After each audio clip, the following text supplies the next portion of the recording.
Welcome back to the Deep Dive. Today, we're diving into something that affects pretty much everyone professionally, but it can feel, well, tricky to talk about. Absolutely. Money, pay, working conditions, it's high-stakes stuff. Exactly.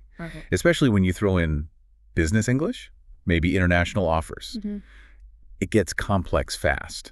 So if you've ever felt a bit lost with terms like, gross versus net, or what a vesting schedule even means, this deep dive is definitely for you. We see this all the time. These aren't just vocabulary words. They're about being confident, about being precise in really important conversations. Our sources today, they give you that exact language. Right. Because ambiguity, especially when you're talking salary negotiation or, chatting with HR, ambiguity can genuinely cost you. It can impact your finances, your whole professional situation. So our mission today is pretty clear. We want to equip you with that precise language. We've gone through the key definitions, the strategic phrases you need for everything from your basic salary structure all the way to, well, complex things like stock options and the nitty-gritty of your work contract. The goal is that by the end of this, you'll feel confident. You'll know how to really look at a compensation package, understand all the parts, and importantly, negotiate those parts like a pro. Think of it like getting fluent in the language of professional value. Exactly. It's a toolkit to move past those vague chats into really detailed strategic thinking. So where should we start? Maybe the absolute basics. Yeah, let's lay the foundation. How we actually get paid. Yeah. Okay, fundamentals first. If you're looking at job offers, maybe comparing one from, say, the US to one in Germany, or even just talking to payroll, you absolutely have to get the difference between salary and wages.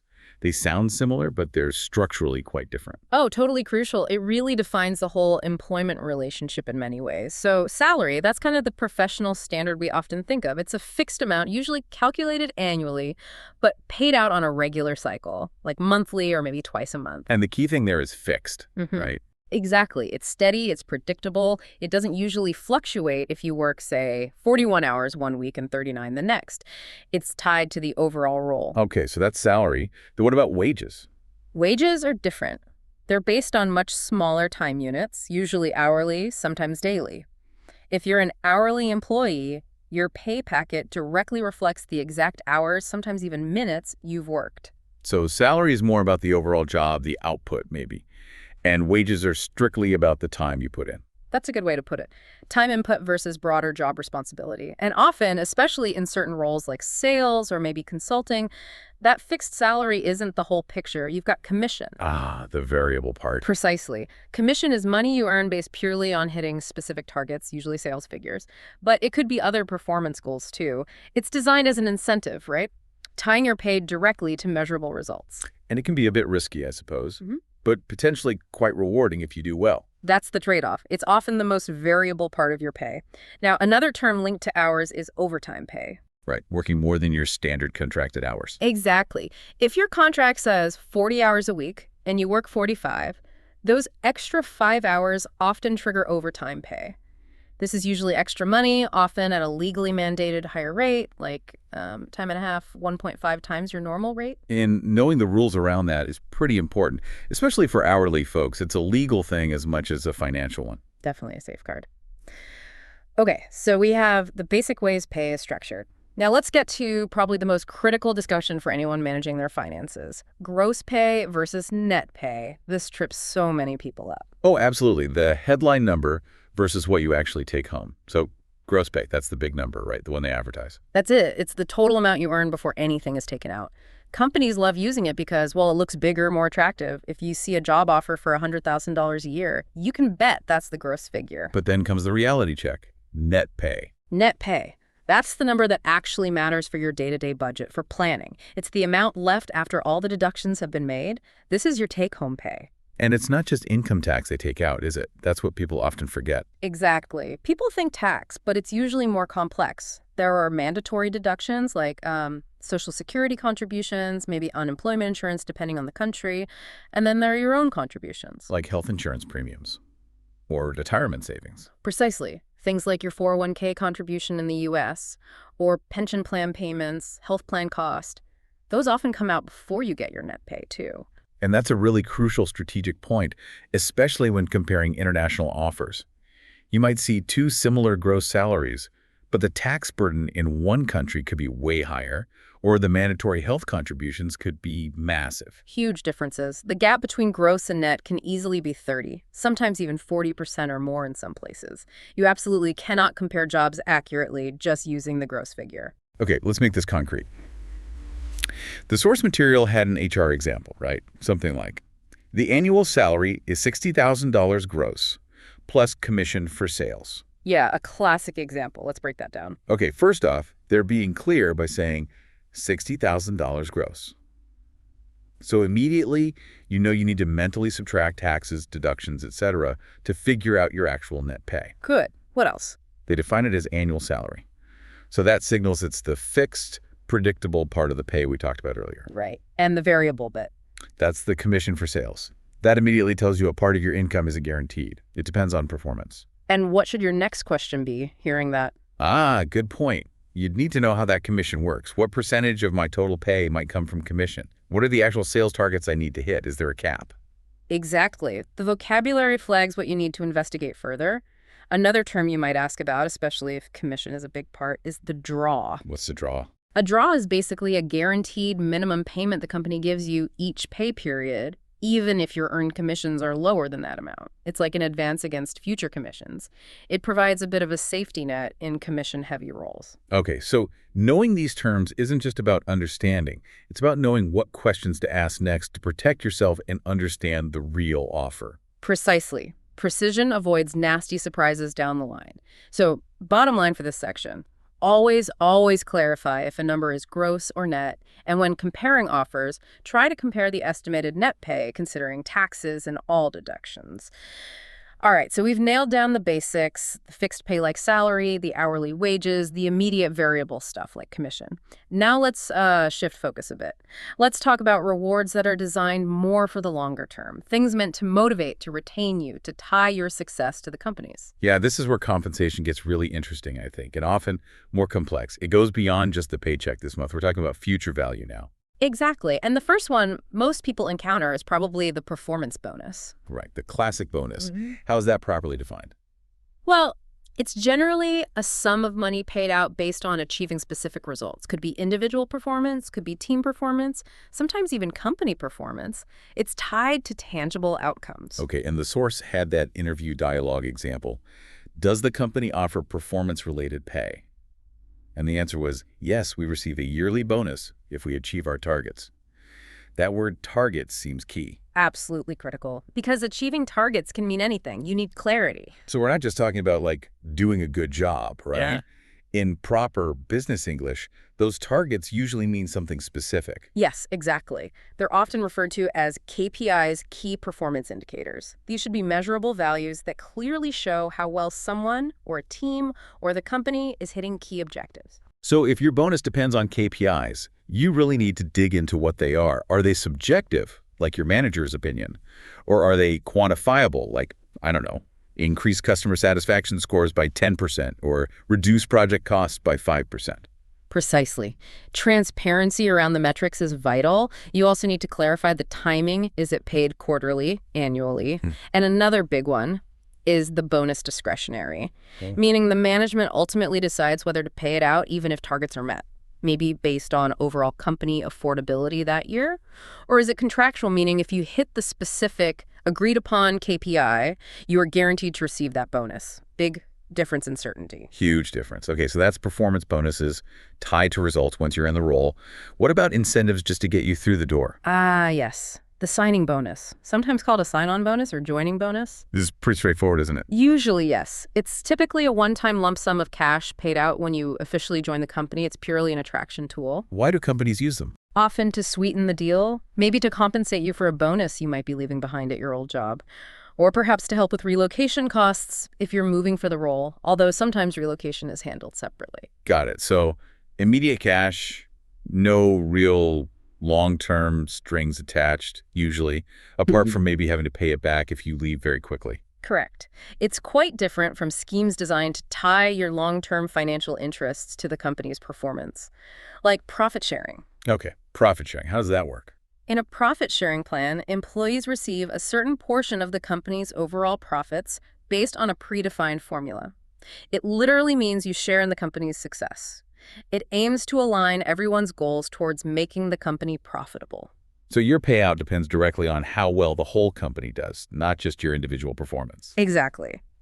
And then we get to perhaps the most complex but potentially most valuable long-term incentive, especially common in tech and high-growth companies, stock options. Right. The chance to own a piece of the company. How should we define that precisely? A stock option gives you the right, but not the obligation, to buy a certain number of company shares at a specific fixed price that's called the exercise price or strike price at some point in the future. Okay. The right to buy at a fixed price later.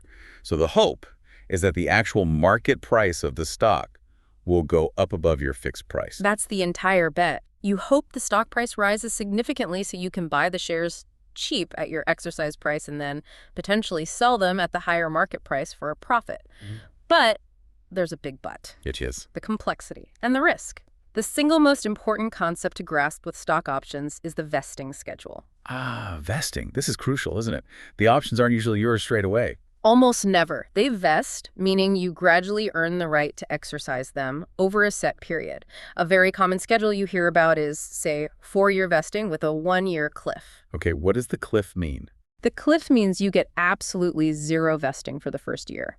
If you leave the company before your first anniversary, you walk away with none of those options, even if they were granted on day 1. Wow, okay. So you have to stay at least a year to get anything. Correct. After the 1-year cliff, you typically start vesting gradually, maybe monthly or quarterly, until all the options are fully vested, in this example, after 4 years. So that vesting schedule is a massive retention tool for the company. If you leave early, you're potentially leaving a lot of money on the table. Huge retention tool. And it's pure deferred compensation value you only get if you stay. But there's another risk, too. What if the company's stock price doesn't go up? What if it goes down? Right.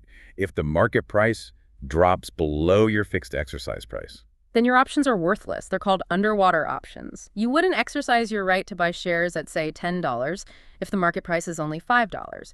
So you are absolutely betting on the company's future success and stock appreciation. It's a real gamble then, albeit potentially a very lucrative one. Is there a less risky version of stock-based compensation? Yes. Increasingly common are restricted stock units, or RSUs. These are slightly different. How so? With RSUs, once they vest according to the schedule, you typically just receive the actual shares of stock directly. You don't have to pay an exercise price to acquire them. Okay. So you get the shares themselves. Right. This means they're generally considered less risky than options.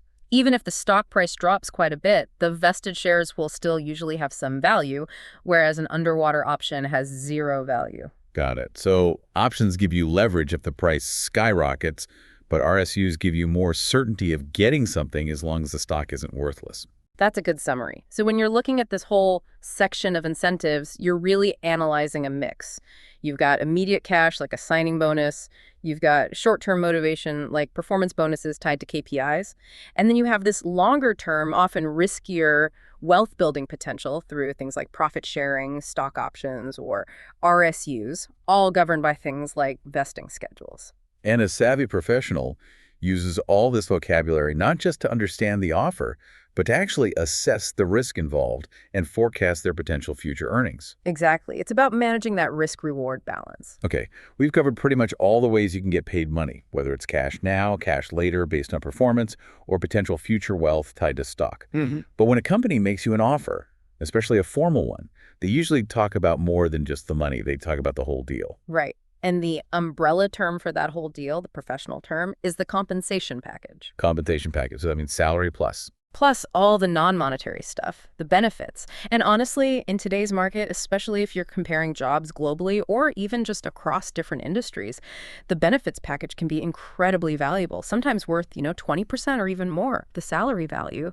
depending on what's included and what you personally value. Yeah, absolutely. So let's break down the typical components of the benefits side of the compensation package. What are the essentials?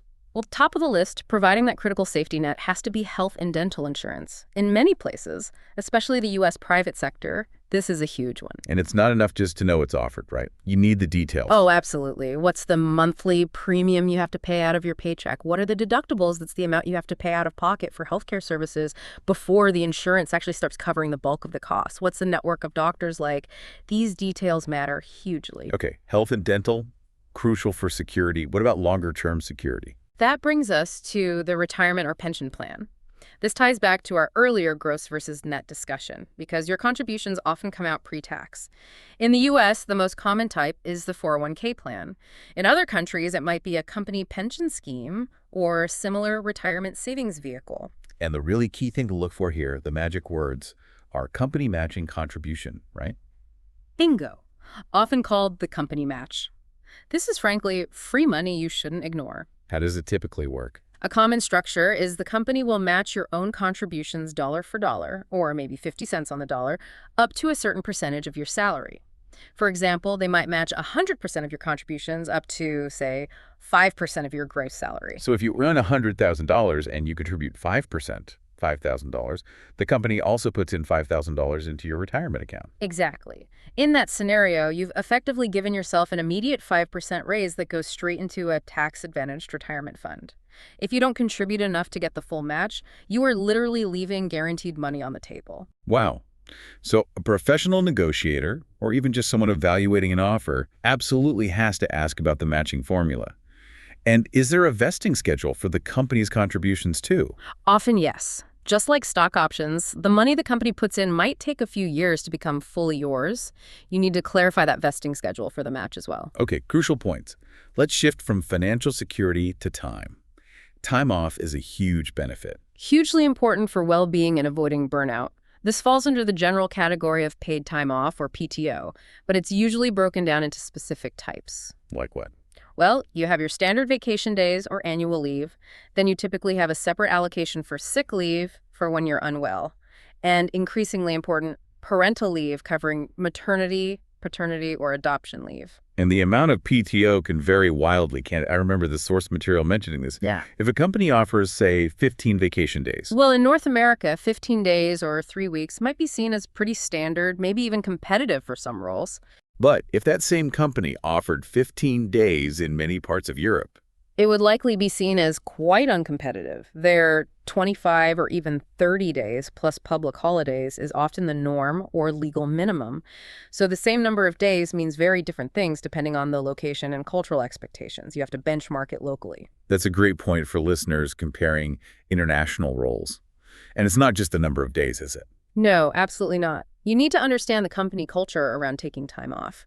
Do people actually use all their vacation? Or is the workload so intense, the deadline's so tight, that taking your full allowance is unofficially frowned upon or practically impossible? A generous PTO policy on paper is useless if the working conditions don't support using it. Good point. Okay, beyond time off, what about other perks, things that make work easier or save you money? Yeah, these often fall under perks or maybe company assets, things like being provided with a company car, especially for roles involving travel, or a company laptop and company phone. These might seem small, but they add up, right? You're not paying for your own device, maybe not your phone plan, no car depreciation or maintenance if it's a company car. Exactly. They reduce your personal expenses. And one more benefit that I think is incredibly valuable, especially for career growth. Yes, training. The professional development budget, sometimes called a learning stipend or training allowance. This is money that company specifically sets aside for you to spend on improving your skills. So things like courses, certifications, attending industry conferences, maybe even contributing towards a master's degree. Precisely. This isn't just a perk. It's a direct investment by the company in your future value. It shows they're interested in your growth and retention, not just your immediate output. If a company is reluctant to offer this, it can be a bit of a red flag. Okay, that makes sense. So pulling it all together, the source had that negotiation example sentence. Our compensation package includes a base salary, 25 vacation days, and health insurance. Yes, and see how that phrasing works. It uses the term compensation package to frame the offer holistically. It bundles the key component salary, a specific benefit, PTO, and another key benefit, health. And because they use that broad term, if you, as the candidate, noticed something was missing, like, say, the retirement plan details or that professional development budget, you now have the perfect opening. Exactly. You can say, thank you for outlining the package. Could we also discuss the company's retirement plan contributions and the typical budget allocated for professional development? It allows you to professionally introduce and negotiate those other elements under the umbrella of the total compensation package, rather than just seeming like you're quibbling over individual items or only focused on salary. It gives you the structure for a more sophisticated negotiation. That's the power of the right vocabulary. Right. We've built this really comprehensive picture of the financial side, salary, bonuses, benefits, the whole compensation package. But, money isn't everything, as they say. The actual experience of working somewhere often comes down to the non-financial stuff. Absolutely. We need to talk about the environment, the structure of your work, the how, the where, the when you do your job. These are your working conditions. And these conditions can massively impact your daily life, your satisfaction, everything. Huge impact. Let's start with the most basic structural element. The time commitment. You need clarity on whether a role is full-time or part-time. Seems obvious, but the implications are big, right? Full-time usually means around 40 hours a week, and often comes with entitlement to the full range of benefits we just discussed. Correct. Whereas part-time is typically anything less than that threshold, and often, though not always, comes with reduced or prorated benefits, or sometimes none at all. The exact definitions and benefit rules vary by country and company. Okay. Then within those hours, there's the question of flexibility. We hear a lot about flexible hours or flex time. Yes, this means you generally have some control over your start and end times, rather than a rigid 9-to-5 schedule. Often there's a period of core hours, say, maybe 10 a.m. to 3 p.m., when everyone is expected to be available for meetings and collaboration. But outside of that, you might be able to adjust your schedule. Which can be amazing for managing things like school runs, appointments, or avoiding peak commute times. Definitely a major factor for many people. Now, some industries don't have that flexibility because they need round-the-clock coverage. That's where shift work comes in. Right, like in manufacturing, healthcare, emergency services. Exactly. This involves working in set blocks of time, often rotating to cover evenings, nights, weekends. If you're considering a role with shift work, you need very clear vocabulary to discuss expectations around things like night shift differentials, extra pay for nights, weekend work frequency, and how schedules are determined. And we should probably revisit overtime here too, shouldn't we? Not just as pay, but as a working condition. Good point. The question isn't just, is overtime paid, but how often is overtime expected or even required? Is it an occasional thing during crunch times? Or is working extra hours basically the norm, part of the unwritten culture? Even if it's paid, that affects conditions dramatically. Yeah, chronic overtime can kill work-life balance. Okay, what about the where? This has become such a huge topic recently. The biggest shift? Absolutely. Location flexibility. You need to be crystal clear on the difference between remote work and hybrid work. They are not the same thing. Okay, define them for us. Remote work, sometimes called fully remote or work from home, generally means you are not required to come into a central office location at all. You work from your home, a co-working space, potentially anywhere with an internet connection, though there might be rules about which country or state you must reside in for tax reasons. No mandatory office days. Correct. Hybrid work, on the other hand, is a mix. It's a split schedule. The key is that it usually involves mandated days in the office versus days you can work remotely. So an example might be, we operate a hybrid model with Tuesday, Wednesday, Thursday as required in office days. Precisely. The definition needs that level of specificity. Just saying, we offer hybrid work is too vague. You need to know the required number of office days, maybe even which days, to understand the real commitment in terms of commuting and personal scheduling. Misunderstanding this can lead to major friction later. Absolutely. Okay, so you've got hours, flexibility, location, all these conditions. They feel into one overarching concept that people talk about constantly now. Ah, yes. The holy grail for many, work-life balance. How do we define that in a professional context? It sounds a bit fuzzy. It is subjective, ultimately, but we can define it as the individual's perceived level of satisfaction with the division and integration between their professional responsibilities and their personal life, family, hobbies, rest, personal errands. So it's about whether the demands of the job allow you to realistically have a fulfilling life outside of work. That's the core of it, and it shows how all these conditions interact. You could have flexible hours, but if the workload is so immense that you're constantly working late into the evenings anyway, your work-life balance is likely poor. Right. Or you could have a hybrid role, but if the commute on office days is 3 hours round trip, that eats significantly into your personal time. Exactly. Let's use that office discussion example from the source. Our company supports flexible working conditions, including remote work 2 days per week. Okay, how does that break down using our terms? Well, they say flexible working conditions, which is a good general statement, but then they specify how, including remote work 2 days per week. That tells you immediately it's a hybrid work model. Not fully remote. Definitely not. It clearly signals that, by implication, you'll be expected in the office for the other 3 days of the standard work week.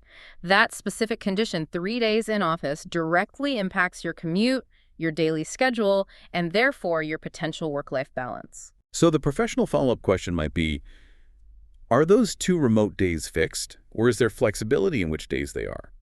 Or is this hybrid arrangement contractual and stable, or subject to change? Precisely.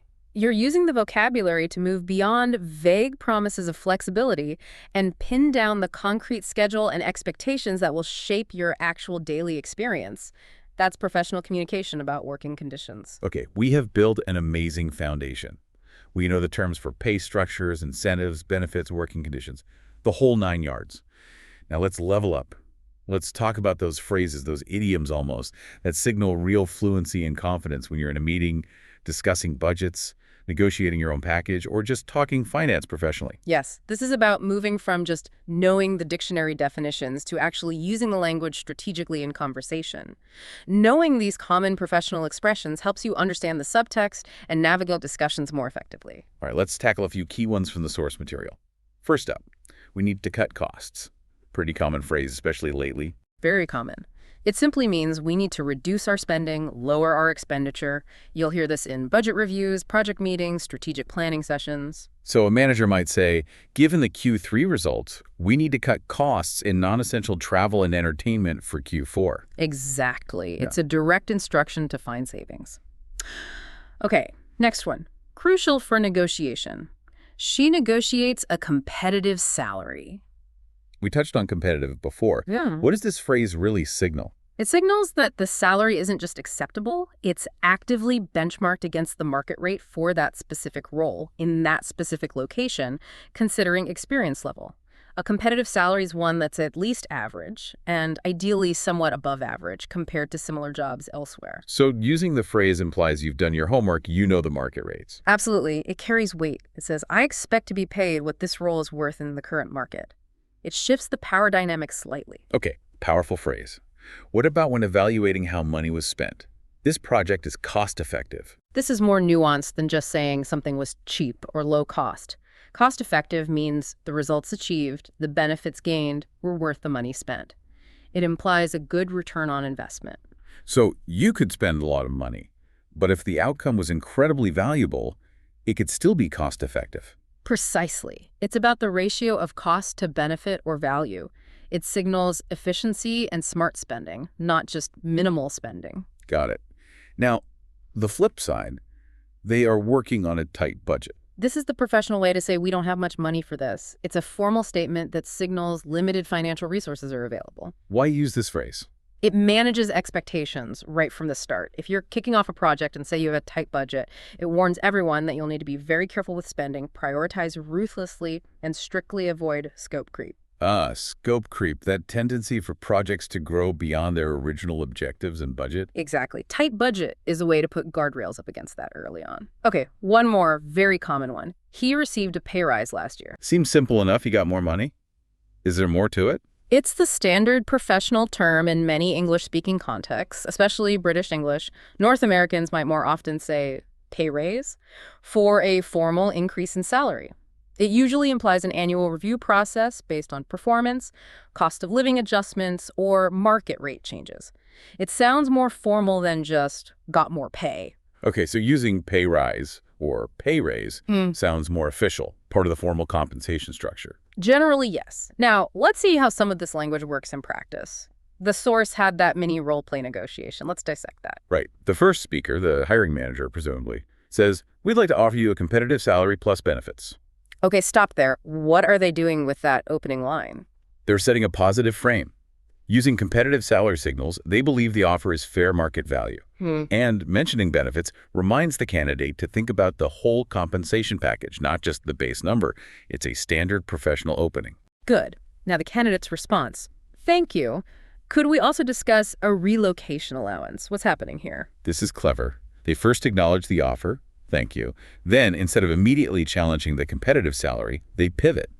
They introduce a new, separate financial element. Relocation allowance. Exactly. What is a relocation allowance? It's a specific sum of money, or sometimes reimbursement of actual expenses, provided by the company to help cover the costs of moving a house for the job, like hiring movers, travel, temporary accommodation. Right. So by asking about this specific item, the candidate is doing what? They're expanding the negotiation beyond the initial salary plus benefits framework. They're looking to increase the total value of the offer by adding another component without directly saying, I want more salary at this stage. It's less confrontational, more constructive. Beautifully put. They are using precise professional terminology relocation allowance to broaden the discussion and potentially add thousands to the overall value proposition. They aren't just vaguely asking for help with moving. It demonstrates real fluency and negotiation skill. You're not just reacting.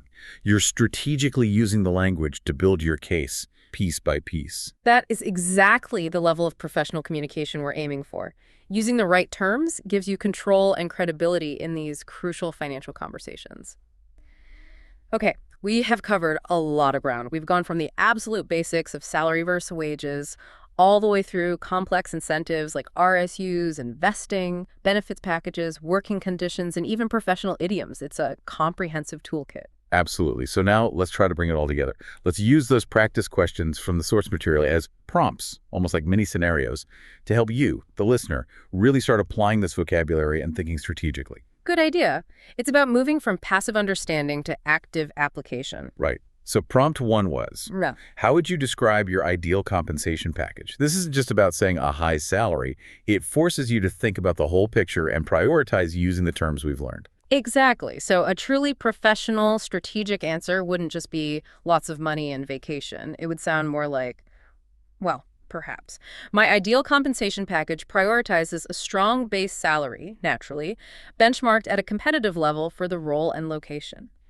However, I also place significant value on deferred compensation, ideally through RSUs with a clear and reasonable vesting schedule. Okay, so you've hit salary and long-term incentives. What else? Beyond direct pay, comprehensive health insurance with manageable premiums and deductibles is essential.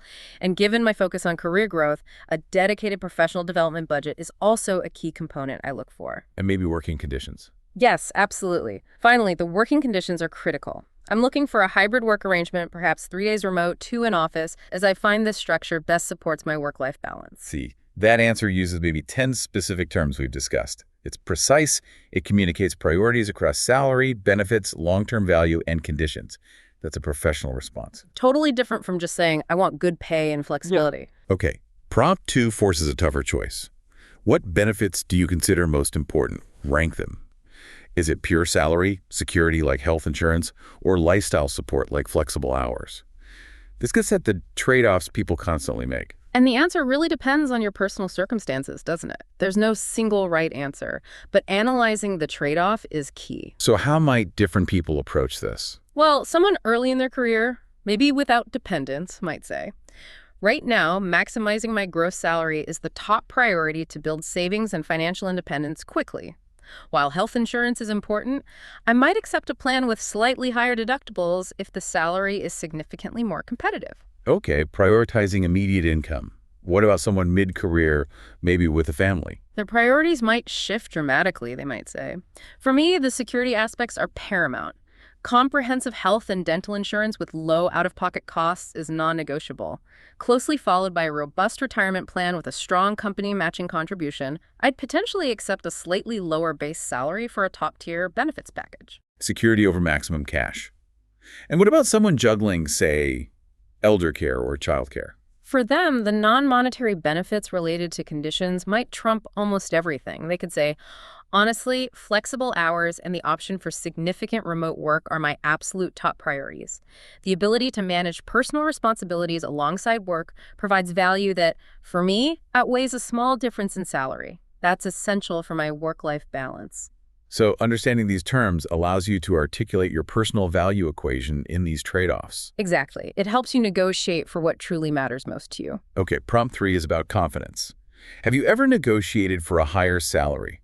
What specific language would you use now based on what we've discussed? This really highlights the transformation we're aiming for. Before, someone might have just said, I think I deserve more money, or can I have a raise, which isn't very compelling. Right. So what's the after version using our new toolkit? Now, you could construct a much stronger case. You might say something like, thank you for the offer.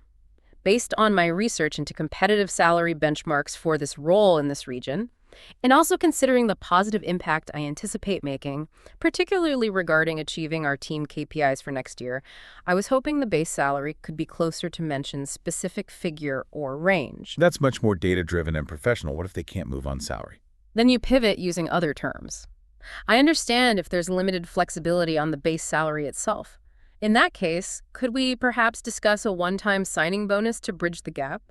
Or perhaps enhancing the professional development budget allocated for my first year? Or confirming the structure for performance bonus eligibility? See, you're using the different components, signing bonus, prod budget, performance bonus, as negotiable levers. You sound informed and flexible, not just demanding. It's about having multiple options and the language to discuss them professionally. Fantastic. Last one, prompt 4, brings in culture. Do companies in your country usually give bonuses? How do people talk about work-life balance in your culture? This is so important because all this vocabulary operates within a cultural context. The norms around compensation and conditions vary hugely. Give us an example. Well, take bonuses. In some East Asian cultures, a significant 13th month or Lunar New Year bonus is almost standard, a major part of the expected annual compensation. It might even be semi-guaranteed. If you just compared the monthly gross pay to, say, a U.S. offer without factoring in that massive annual bonus, you'd get a completely skewed picture. Whereas in some European countries, that bonus culture might be less prevalent. More of the total compensation might be loaded into the higher monthly gross salary, with performance bonuses being smaller or less common. So you need to understand the typical structure of compensation in that specific culture. And work-life balance. How that's discussed must vary too. Oh, massively. In some cultures, discussing work-life balance openly and asking for things like flexible hours is perfectly normal and expected. In others, there might be a stronger cultural expectation of long hours, and raising work-life balance concerns could, unfortunately, be perceived negatively, suggesting lack of commitment. So knowing the vocabulary is step 1, but knowing the cultural context for how and when to use it is step 2 for real global business fluency. Precisely. The language gives you the tools, but cultural intelligence guides their effective use. Yeah. Hashtag outro. Well, I feel like we've really unpacked a complex topic today. This has been incredibly detailed, super strategic. I think if you followed along, you've genuinely mastered the core professional vocabulary you need. We're talking salary structures, wages, commissions, performance bonuses, KPIs, signing bonuses, profit sharing, stock options, RSUs, vesting schedule. The whole compensation package. Benefits like health insurance, retirement plans, company match, PTO. Working conditions like full-time, part-time, flexible hours, remote work, hybrid models. And that crucial concept of work-life balance. Plus those key professional expressions like competitive salary and cost-effective. Absolutely. You should now feel much more equipped, much more confident, walking into those HR meetings, those salary negotiations, or even just discussing budgets with your team. Yeah. You have the language of professional value. Definitely. And maybe just one final thought to leave listeners with, something to mull over, tying back to that idea of risk and planning ahead. Please. When you're evaluating an offer that includes any kind of stock options or RSUs, particularly if it's an international offer or from a pre-IPO company, always dig deeper than just the potential upside. Specifically, ask about the tax implications, not just income tax, but potentially capital gains tax. And crucially, understand when the taxable event occurs. Is it when the options or RSUs vest? Or is it when you actually exercise the options or sell the shares? Because the timing can make a huge difference to your tax bill, right? And the rules can be really different depending on the country. Massively different and incredibly complex. Misunderstanding the tax implications at the vesting event versus the exercise or sale date can turn what looks like a huge paper gain into a very real, very painful tax liability you weren't prepared for. Doing that extra layer of due diligence, perhaps even consulting a tax professional familiar with equity compensation, that's the absolute definition of professional mastery when dealing with these complex packages. That is critical advice. Look beyond the exciting headline number, understand the vesting, understand the risk, and definitely understand the tax implications. Plan for the net reality. Couldn't have said it better myself. Fantastic. Well, thank you so much for sharing all that expertise, and thank you for joining us on this deep dive. We really hope this equips you for your next high-stakes professional conversation. It was a pleasure. Until next time.